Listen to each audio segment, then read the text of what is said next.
Thank you.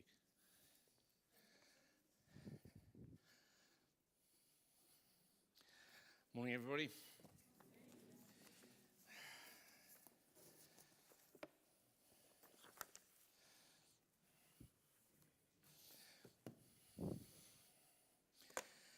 What a great time we're having, eh? Yeah. Power of the name of Jesus. Amen. Right. For those of you who don't know me, where have you been for the last few years? Sorry. If there are visitors here who don't know me, my name is Richard. I'm a retired GP, and I have 4 children and 9 grandchildren, and I'm overdue for a haircut. So that's me. And I've been here for 15 years now.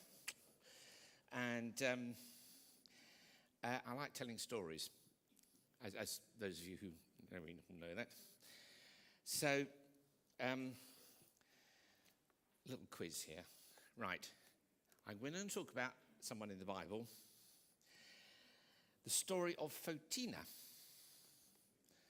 Now, does anybody here know who Photina is? No? No, I didn't before I started doing this either, but there we go. She's also known as Photini or Photine. Right. It is basically the story of the Samaritan woman. Okay? Now, tradition. She's apparently, by tradition, she was known as Photina. Okay? And you all know the story of the Samaritan woman, the woman at the well. And it's really interesting that I'm talking on this morning. I hope it's interesting anyway. Because I was talking to Beck earlier, and she started reciting to me the story of the woman at the well. And I thought, wow. And here I am, just about to speak about it. So there you go, one of those sort of God moments that you get, confirmation that perhaps you're on the right track. And after the story of what happened with her when she met Jesus at the well of Jacob, she's supposed to have moved to Carthage, and she's supposed to have been either martyred there or the stronger belief, and whether this is true or not, I don't know, is that she was martyred in Rome under the time of Emperor Nero, around 66 AD, when he started the persecution of the Christians. And because she had been taken to Rome, because she was mouthing off so much about Jesus all the time to everybody, she got taken to Rome. He put her in charge of one of his daughters, Emperor Nero, and upon which she promptly managed to bring Nero's daughter to the Lord and several score of her servants. And so Nero got really fed up with this, and eventually he had her martyred along with a whole load of other Christians at the same time. And that is her foot, believe it or not. Okay? So if you were Orthodox, you would say, this is her foot. It's her left foot, and it's a relic in a monastery in Mount Athos in Greece. Okay? There are 20 monasteries on this mountain. And on the other side of the mountain, there's another monastery which supposedly has her head. I couldn't find a picture of that on the web, unfortunately. So there you go. Now, that's what some people who follow the Orthodox traditions believe. But there you go. So we've got bits of her around still, supposedly. Okay. Yes, I'm sure. Well, we'll move on from that rather gory picture, won't we? Yeah. You can see the left foot there. It looks, and it's one of these things that never sort of perishes type thing, Anyway, right. So we'll move on to the story. So we're going to do this in bits. Now, the story of the woman at the well, there is just so much in this story. And I'm not going to be able to cover it all today. So there's bits I'm going to take out of it. It's John chapter 4. And, when I was preparing, when I was asked to sort of speak today, I was thinking, what should I speak about? And this thing about the woman, the Samaritan woman, kept coming back to me again and again and again. And I thought, I can't see what it is, Lord, that you want me to say out of the story of the woman of the well. So anyway, I said, right, I launched into it. And once I found out about her foot and her head and everything else, it then started coming to me, okay? So, and having been confirmed to me by Beck this morning, wherever you are, Beck, can't see you anymore, she's disappeared off. Anyway, having been confirmed to me by Beck this morning, this is for someone, at least one person, out here today, okay? So, John 4, 1-6, we'll start off with. The Pharisees heard that Jesus was gaining and baptizing more disciples than John, although in fact it was not Jesus who baptized, but his disciples. When the Lord learned of this, he left Judea and went back once more to Galilee. Now he had to go through Samaria, so he came to a town in Samaria called Sychar, near the plot of ground Jacob had given to his son Joseph. Jacob's well was there, and Jesus, tired as he was from the journey, sat down by the well. It was about the 6th hour. Now, a little bit of background here, okay? Jesus is going through Samaria, okay? There's a bit of the geography here. You can see Sychar marked out on the map there. Now, there was a bit of an issue that the Jews had with the Samaritans around the time of Jesus.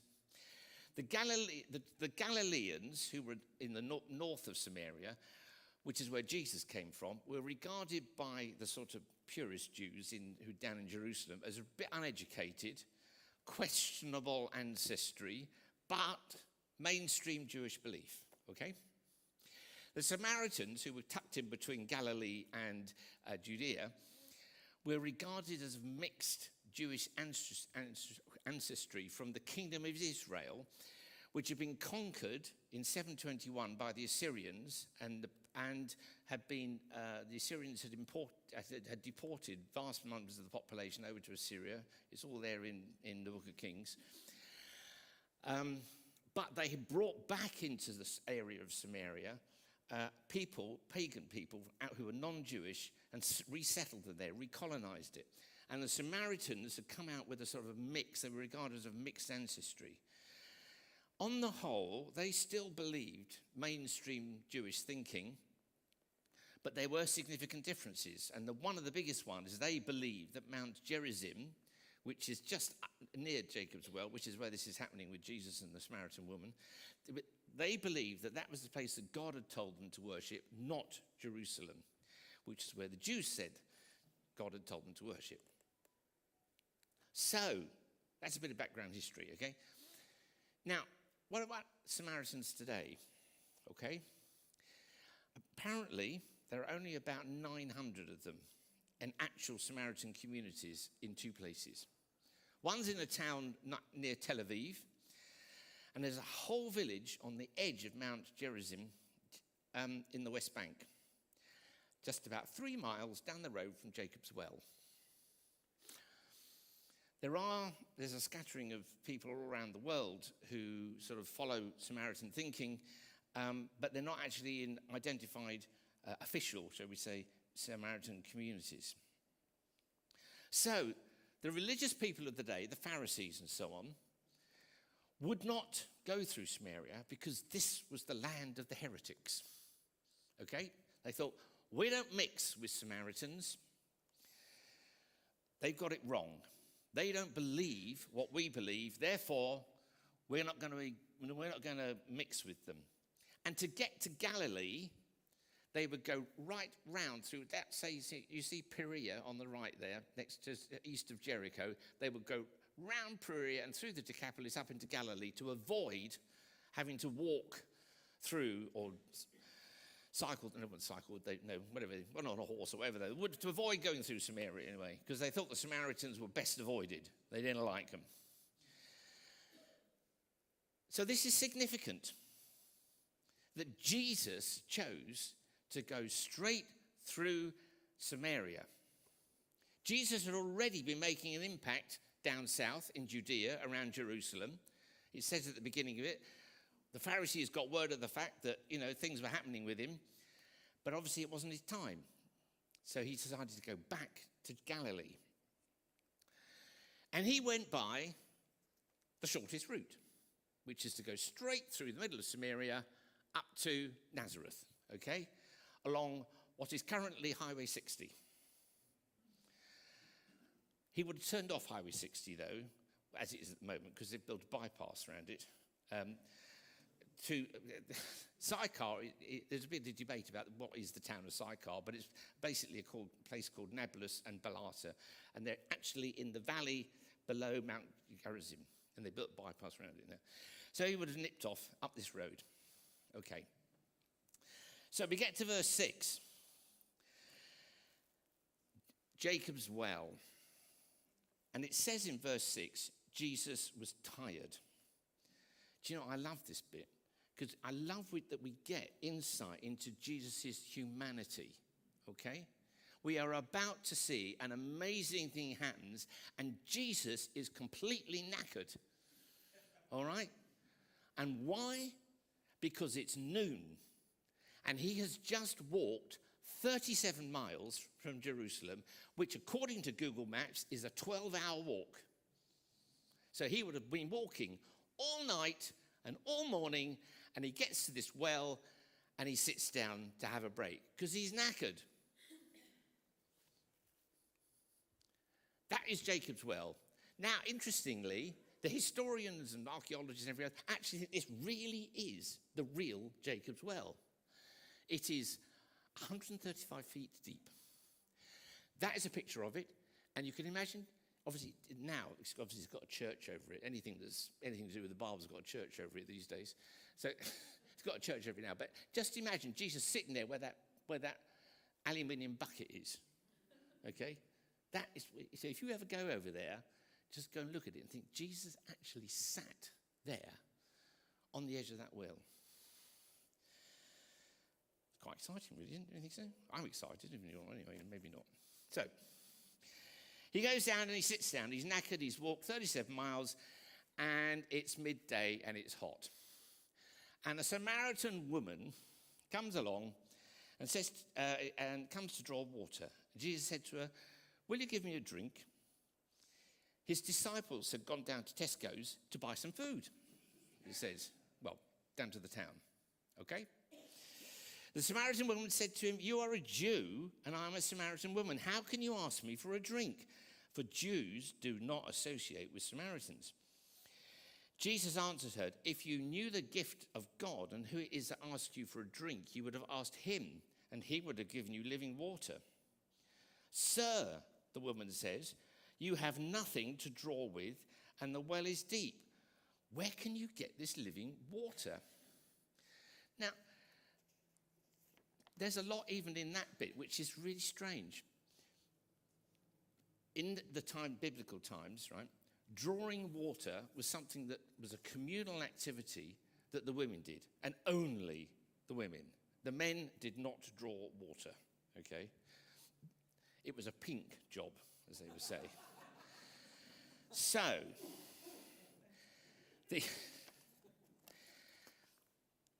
it was a communal activity, and they used to do it late afternoon, early evening, and they'd all go along, and they'd come to the well with two items. One was a sort of goat skin type bucket held together with sticks and a rope, which we would lower down into the well to pull your water up, and the other one was a pitcher that they would put the water in to carry it back, and they used to walk with it on their heads, okay?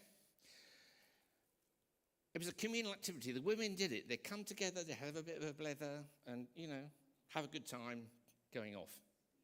I said it's a bit like today, going to the mother and toddler group or coming to our family-friendly cafe, open Monday to Friday, every day. Do come.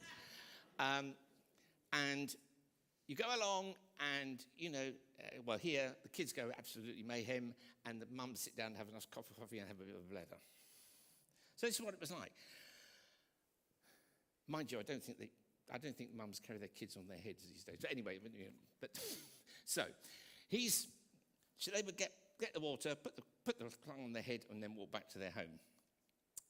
So this woman is coming on her own at a very unusual time of day. Why is that? We don't know exactly, but I'm making an educated guess here. We know a bit more about her history a bit later on. She's had a whole series of husbands. She's in a relationship with a guy. She's not married. That would have been absolute no-no in society those days. Personally, I think this woman was a social outcast, even in her own community. Not only a Samaritan, she was actually a social outcast as well. And that is why she wasn't part of the gang that would come along to draw water.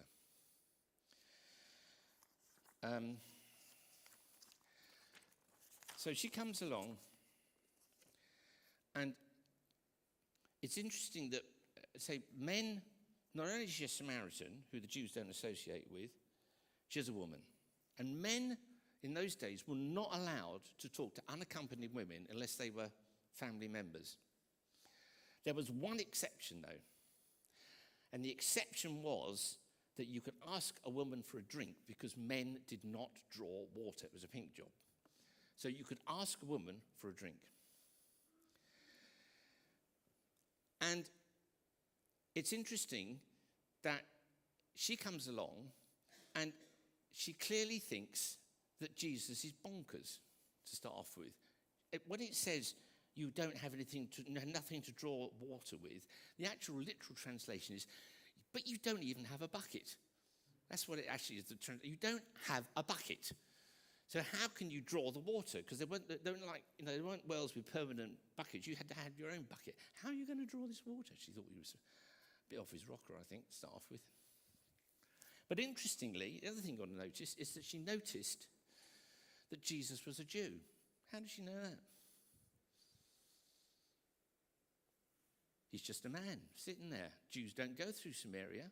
How does she know? I nicked this from when Beck was speaking the other day.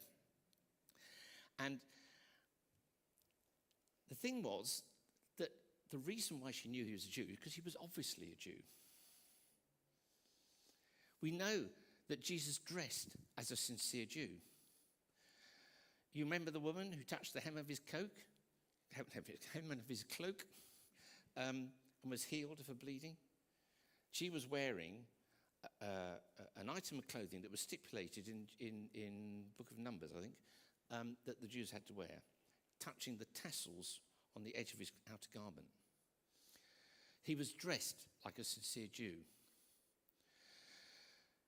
And I've nicked this one because this is a slide which, and I've cleared this with Beck, which was what just basically shows about, it's to show diversity and, Jesus being relevant for everybody, even all these sort of rappers and so on, And yet, look at Jesus himself. He is white. He has long flowing hair. Jesus, it's ironic, isn't it? It's a thing about diversity. There is Jesus sitting there, white, long flowing hair, mousy brown. And the thing was that Jesus wasn't white. He didn't have, well, he might have had long flowing hair, but it's unlikely because most Palestinian men had short hair. And he wasn't wearing a long white tunic with a halo thrown around him. But that's how we portray him, okay? Apart from on the cross. If you look at pictures of Jesus on the cross, most of them, he's got short hair. So according to Western tradition, Jesus had his hair cut before he went to Gethsemane. That's the ridiculousness of it, okay? So Jesus was obviously a Jew, and someone did this one, so this is probably more like what Jesus looked like. Because that's what most Palestinian men at the time looked like, Jewish men around that time. So there we go. Right, so that's what Jesus actually looked like. Anyway, so Jesus spoke to her, despite the fact that the Samaritans were not 100% right. Jesus is obviously a devout Jew. He speaks to a heretic. What's more, he speaks to a woman. What's more, a morally bankrupt woman. And we have to deal with this, because we have to think about who we will talk to. Who are we open to, People coming in have to feel embraced and welcomed. And, if this is if you are someone who won't speak to someone that you know because you've got some perceived slight against that person from the past, or I know somebody wouldn't go into a particular shop because something happened in that shop years ago. I even remember once talking to someone here who had a real grievance against landowners. Why? Because his ancestors had been part of the Highland clearances. Get over it. Repent of that. Get straight with the person. Get before God. Get it dealt with.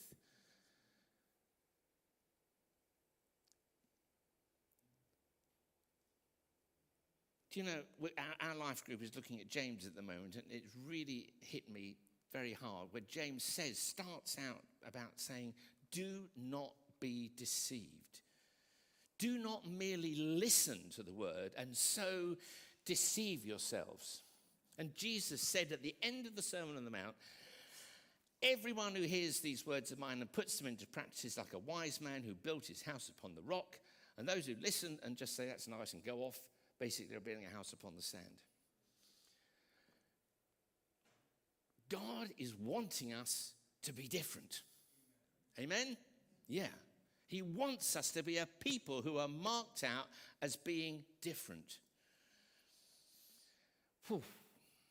Now, also, I'm going to tell you another story. I have told you this one once before, so apologies if I'm boring you. But she did not know that Jesus was speaking to her.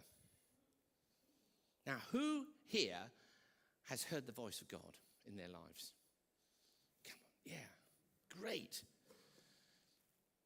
Do you know, I bet you many times you've heard the voice of God and you haven't actually recognized it as the voice of God. There is Jesus sitting right in front of her. She doesn't know it's the voice of God, but it is the voice of God. I'm going to tell you my little story. This is a canal, camping barge, which I think they've probably been banned for health and safety reasons by now. But we used to go camping in them, and you put about a dozen people underneath the tent bit, with the canvas bit where the hull was, and you used to go up and down the canals in England. Well, when I was 14, I was one of these, and it was organised by my older brother, who was 18 and who I thought was absolutely amazing. Because he was 18, he was really growing up. And we took a dozen or so. We had two barges. We took actually more than a dozen, about 10-year-olds and so on. Now, I was actually pretty good at steering these things. They're 72 foot long, and they're quite complicated. I was pretty good at steering. You had to go and do a little course. And if you did the course, you were allowed to then steer the boat and steer the barge, and you could also supervise other kids, steering the barge. So there we are. I'm at the back, and there's this boy called Max who's steering the barge, and he's absolutely hopeless. And he steers it straight into the bank, and it gets grounded. Okay, so you then have to spend ages trying to get this boat off. And I was standing at the back saying, come on, Max, you've got to do this.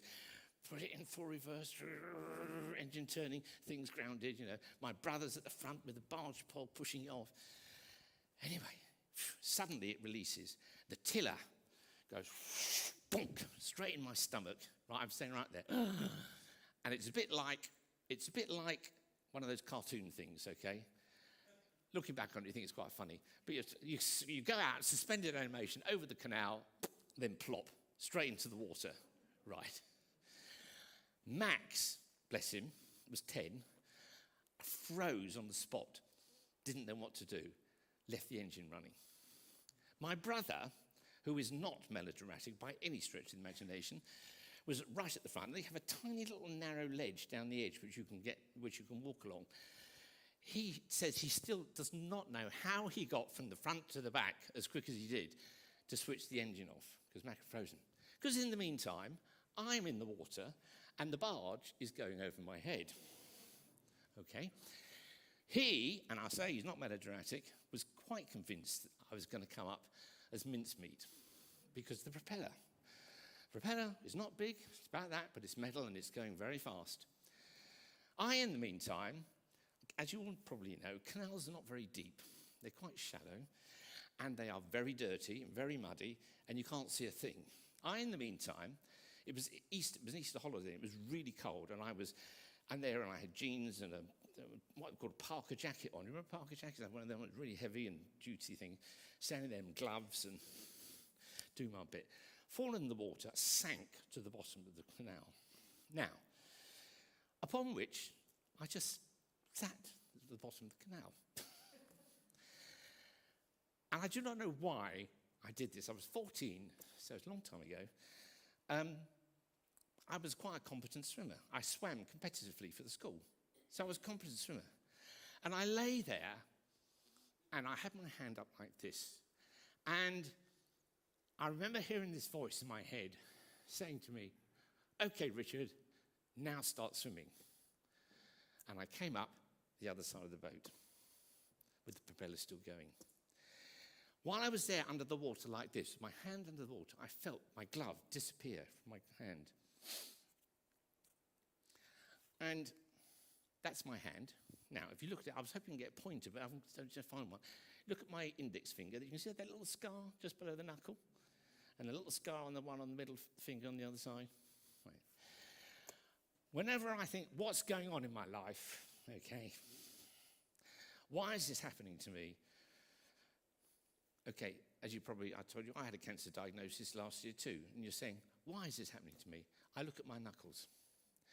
Because what had happened is I had my hands up like this, and the propeller blade went through my fingers like that and took the glove off.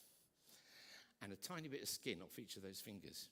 Now, that was over 50 years ago, so the scars are still there, but they're much less prominent than they used to be. So that was God speaking. It took me years before I realized that actually that was the voice of God. You know, speaking to my head. I bet he's spoken to me plenty of times since, and I've simply not recognized him. So here at the well, in the middle of her daily chores, doing the day-to-day routine stuff, not some super spiritual meeting. She hasn't got people gathering around, laying hands on her and praying. Something she's doing is something pretty mundane. Jesus speaks to her. Go out this week. Expect God to speak to you, okay? And then when he does, come back and share it with us next week, okay? Right. So I'm going to skip the bit about all the theology about living water and everything else and take you on to, this bit here, okay? I've done that bit, sorry. Done that, so I don't know the next slide, right? 16 to 18, okay. He tells her about the living water, and he says to her, go and bring your husband, call your husband and come back. And she says, I have no husband. She replied, Jesus said to her, you are right when you say you have no husband. The fact is you had 5 husbands, and the man you now have is not your husband. What you have just said is quite true. Wow. Jesus moving in a word of knowledge. Okay? In this situation, mundane situation, he's doing her daily tasks. He's tired, thirsty, hungry, waiting for the disciples to come back from buying stuff in the village, and he gets a word of knowledge. You know, God doesn't need a super spiritual setting for him to use you and for anything to happen. Last time I was speaking, I shared the story about the lady I prayed over when in the middle of a phenomenally manically busy shift, who came back to life when I prayed because her heart stopped. You know, I've prayed for other people since then, and it's not happened, okay? But there I was, years and years, I thought, why did that happen? And God was showing me quite clearly now, I see, that it was basically, you don't have to be in this super spiritual sort of air about you, aura about you, to be able to do what God wants you to do. You know, you can be in a manically busy, tired, frantic setting, and God can use you. That's what that was all about. And, you know, I'm saying to people, move out. Not move out house, just move out and spiritually, do things, okay? Stick your neck out. Is Diana here? Yes, I can't see where Dinah is. Dinah, there's Dinah. Right, now Dinah comes up and she gives her words of knowledge. All right, I haven't asked her about this, but she wouldn't mind. We're good friends. for the time being, anyway. So she comes up and she brings her words of knowledge, okay? And sometimes they're right on the button. And people come up and they get prayed for and they're released. But I bet you at other times, she gets it wrong. Yep, she's nodding. It does happen, okay? But if she didn't do that, we would never see the times when it's absolutely on the button and absolutely right. You know? God is only going to move if we are going to move. We have to take that step out and move and be prepared to move out of what is comfortable. Right. Then it's the next bit that is all about the difference between Jews and Samaritans. I'm not going to go on to that. But we get here to the point, to the end of the encounter, where Jesus, just then his disciples returned from Tesco's and were surprised to find him talking with a woman. But no one asked, "What do you want?" or "Why are you talking with her?" Then leaving her water jar, the woman went back to the town and came to the people. "Come see a man who told me everything I ever did. Could this be the Christ?" They came out of the town and made their way towards him. And the disciples were urging him to have something to eat. And he said, I have food to eat that you don't know anything about. He got such a buzz out of seeing what was a supernatural moment happening before his eyes. But the disciples here returned to what is a really awkward situation. And a bit later on, we hear that Jesus intervened, talked to his disciples about food. And in verse 39, he says, many of the Samaritans from that town believed in him because of the woman's testimony. He told me everything I ever did. So when the Samaritans came to him, they urged him to stay with them. And he stayed 2 days. And because of his words, many more became believers. They said to the woman, we no longer believe now just because of what you said. Now we have heard for ourselves. And we know that this man really is the Savior of the world. The disciples returned to this really awkward situation. You know, Beck challenged us a few weeks ago about who we're prepared to get alongside. I won't repeat that. And to walk through with difficult times. But Jesus' brief conversation with this woman led to a mini revival in her village. This was the first time, the first outpouring amongst non-Jews. All right? It's really significant.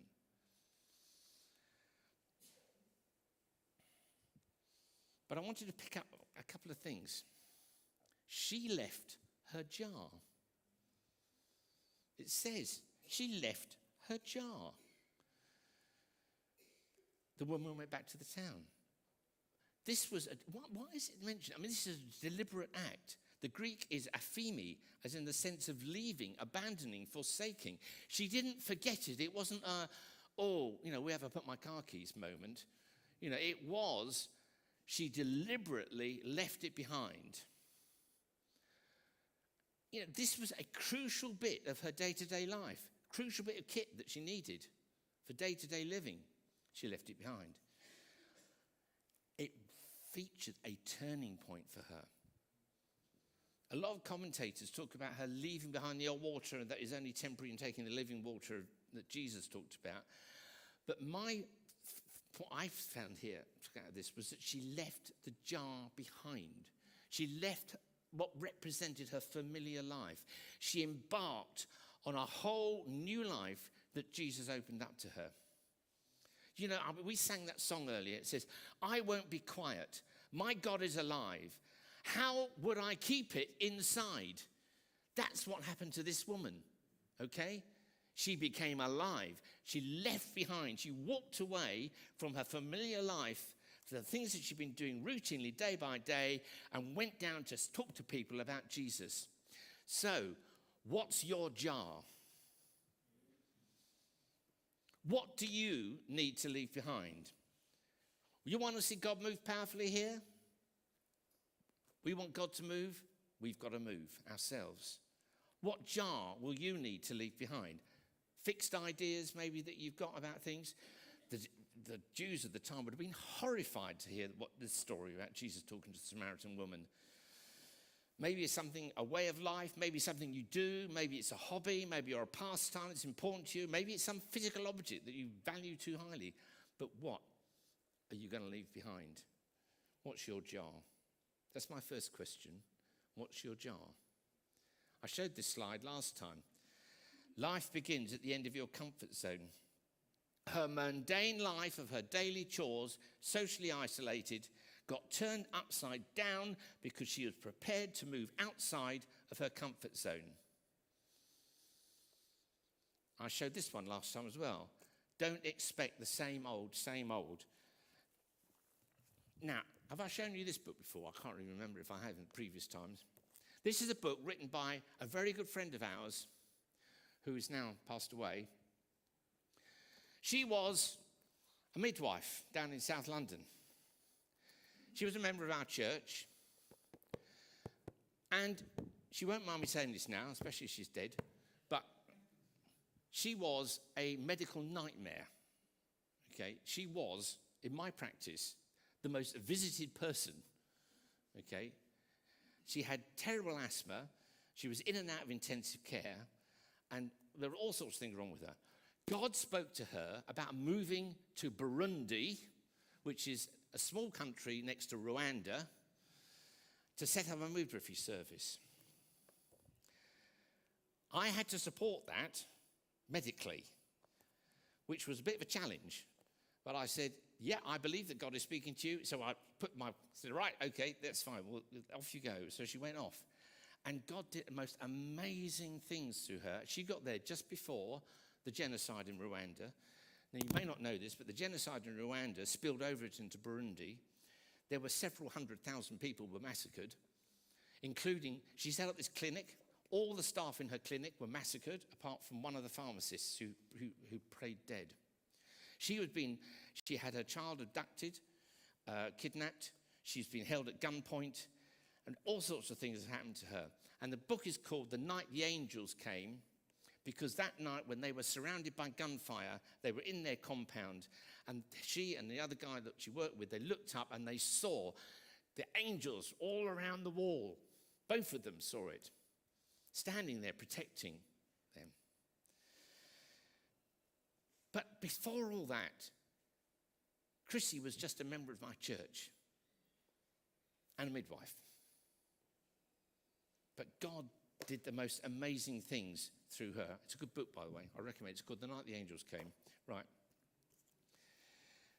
So I'm going to finish off with a little bit about this. You will probably never have heard of Edward Kimball. Anyone ever heard of him? No, right, okay. He was a Sunday school teacher in Boston, Massachusetts, right? He had one student in his Bible school who came from a very deprived background, and he visited him in his workplace because he was worried about this lad. And because he worked in a shoe shop, as young boys and things used to in those days, and he was worried about him, and he was a very quiet man, and he was quite apprehensive, and he took a long time before he went to the shop, and he spoke to him, and he said he didn't think anything had happened. But after that visit, that boy gave his life to Jesus. That boy was Dwight L. Moody, who you may well have heard of, okay? Dwight L. Moody was a major evangelist who preached in America and Europe as well. And when he was in Britain, he preached at the little church of a chap called Frederick Mayer in York.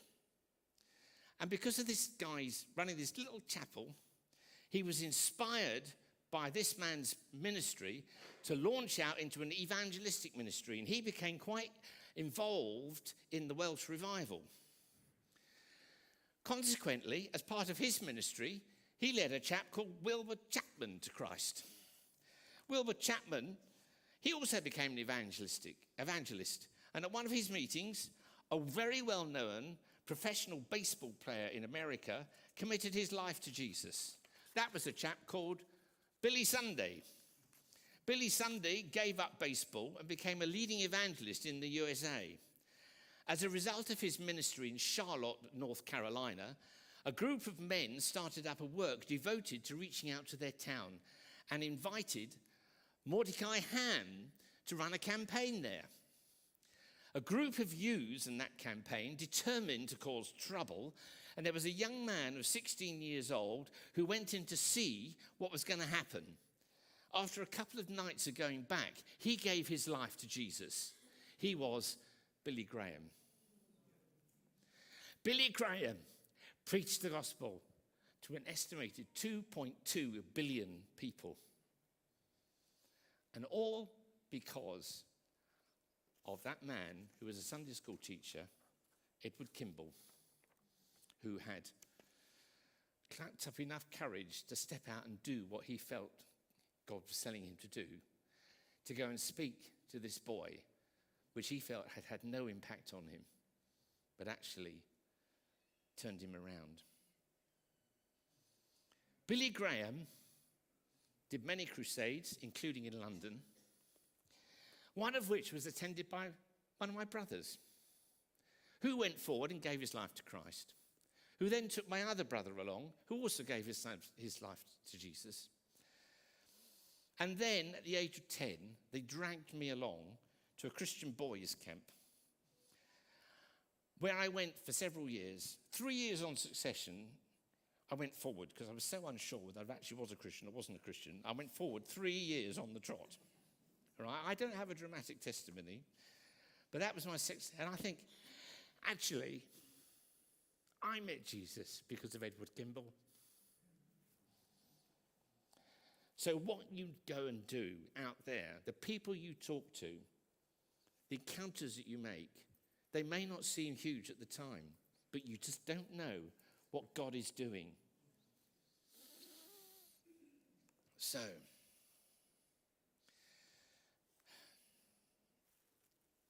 commit. There's a few actions, I think, just finishing off here. Commit to being different. Ask God to change you. That word we had from Bogdan this morning. Ask God to change you, to be different. So commit to being different. All the teaching like we had last year from the Sermon on the Mount. Commit to doing things differently. Commit saying, yes, God, if you want me to go out to that and talk to that person in Tesco's next time at the supermarket, then do it.